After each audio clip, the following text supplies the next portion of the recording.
10점 만점에 10점을 다 주고 결혼한 일이 없듯이 집도 마찬가지입니다. 집을 사기로 마음먹었다면 현실적으로 어떤 부분을 양보해야 할지. 내 집 장만의 승경호입니다. 한때 유명했던 가요 중에 10점 만점에 10점이라는 노랫말이 있죠. 가사 내용을 잘 들어보면 자기가 좋아하는 한 이성이 모든 면에서 완벽하다고 극찬하는 노래입니다. 모든 면에서 완벽한 사람이 존재할 리 없지만 콩깍지가 씌면 적어도 본인 눈에는 그렇게 보인다는 거겠죠. 집도 그렇습니다. 고객들과 함께 집을 보러 다니면 고객의 마음에 쏙 드는 10점, 만점짜리 집을 과연 찾을 수 있을까 하는 의문이 생길 때가 있는데요. 내 마음에 쏙 드는 인테리어로 집을 새로 짓는다 해도 10점 만점에 10점을 주기는 힘들거든요. 아무리 첫눈에 반한 집이더라도 흠을 잡기 시작하면 100가지도 넘게 잡을 수 있는 게 집이라고 말씀드리고 싶습니다. 결국은 얼만큼 애정을 갖고 고운 시선으로 보느냐에 따라 달라지는 거겠죠.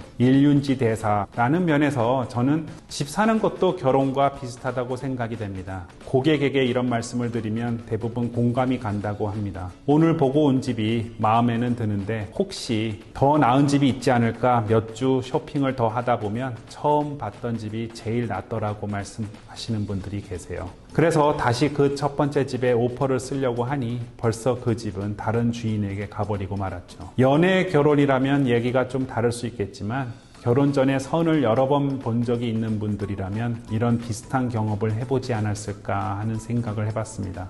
요즘은 바이어분들이 마켓에 나온 집의 내부를 인터넷에서 쉽게 볼 수 있기 때문에 마음에 드는 집을 골라 보여달라고 하시는 경우가 많습니다. 그런데 직접 보고 나니 사진과 너무 다르다고 실망을 하시는 경우가 대부분이에요. 당연하죠. 사진만 보고는 알 수 없는 게 집이죠. 사람도 마찬가지 아닐까요? 사진으로 본 맞선 혹은 소개팅 상대를 직접 만나고 나서 실망하셨던 분들이 분명 계실 겁니다.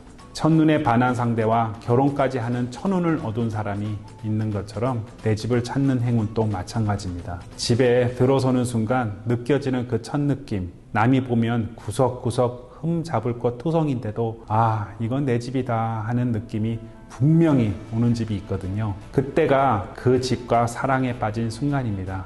첫눈에 반하는 사랑처럼 그 첫 느낌을 믿어보세요. 집을 볼 때 손님들이 공통적으로 하는 요구사항들이 있어요. 빛이 잘 들어오는지, 화장실이 많은지, 옷장이 큰지, 아이들이 각자 하나씩 써야 하는 방이 많은지, 주방이 넓고 패밀리룸까지 벽이 트인 집, 차고가 꼭 있어야 하고 지하실이 워크아웃이어야 하고 뒷뜰이 넓어 가족들이 바베큐를 할 수 있어야 하고 댁이 반드시 있어야 하는 집, 자녀의 학군이 같아야 하는 집 등등의 조건들입니다. 그런데요, 이런 조건을 다 갖춘 내 마음에 꼭 드는 집을 찾는 건 매우 어렵습니다. 아니, 사실은 불가능에 가깝다고 말씀드리고 싶네요. 그러니 집을 사기로 마음먹었다면 현실적으로 어떤 부분을 양보해야 할지 한번 차근차근 순위를 매겨보세요. 앞서 말씀드렸듯이 10점 만점에 10점을 다 주고 결혼한 일이 없듯이 집도 마찬가지입니다. 얼마 전 저와 거래를 마친 고객이 집들이에 초대를 해주셔서 가게 됐어요. 새 보금자리를 얻은 아내 되시는 분의 눈에서 행복이 흐르는 것을 느낄 수가 있었습니다.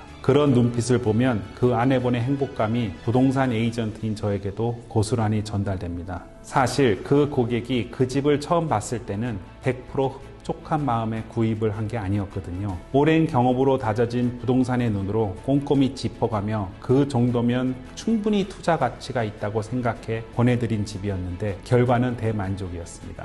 꼭 첫눈에 반하지 않았어도 나태주 시인의 시처럼 자세히 보아야 예쁘다 할 때가 있어요. 집도 그래요. 살면서 자세히 보니 또 살다 보니 더 애정이 가고 예뻐 보이고 하는 거죠. 첫눈에 반한 사랑은 아니지만 볼수록 더 좋아지는 그런 인연과도 같지 않을까요? 아무튼 그럴 때 내가 하고 있는 일에 정말 큰 보람을 느낀답니다. 자, 10점은 고사하고 9점, 8점 정도 줄 수 있는 집을 찾기 어렵다 보니 대부분은 7점 정도가 되면 계약서를 쓰기 시작합니다. 집을 볼 때마다 이상과 현실의 거리는 점점 멀어지고 그러다 보니 그나마도 후하게 7점을 주고 구입하게 된 내 집은 평생 내 마음에 영원한 7점일까요? 물론 아닙니다. 나머지 3점은 앞으로 정붙이고 살면서 10점 만점을 만드는 거죠. 내 취향의 컬러로 페인트 칠도 다시 하고 가전제품도 내 스타일로 교체하고 마루도 새로 깔고, 물론 그 경비가 만만치 않지만 천천히 하나씩 내 집에 마음과 정성을 쏟다보면 어느새 내 사랑의 집이 돼 있을 겁니다. 그렇게 10점짜리 집이 되는 거죠. 어쩌면 첫눈에 반해 결혼했다가 살면서 실망하는 것보다 집이건 사람이건 살면서 더 좋아지고 살면서 더 정이 간다면 그게 바로 최고의 인연이겠죠. 모두 행복한 인연 만드시길 바라며 전 다음 영상에서 다시 인사드리겠습니다. 고맙습니다.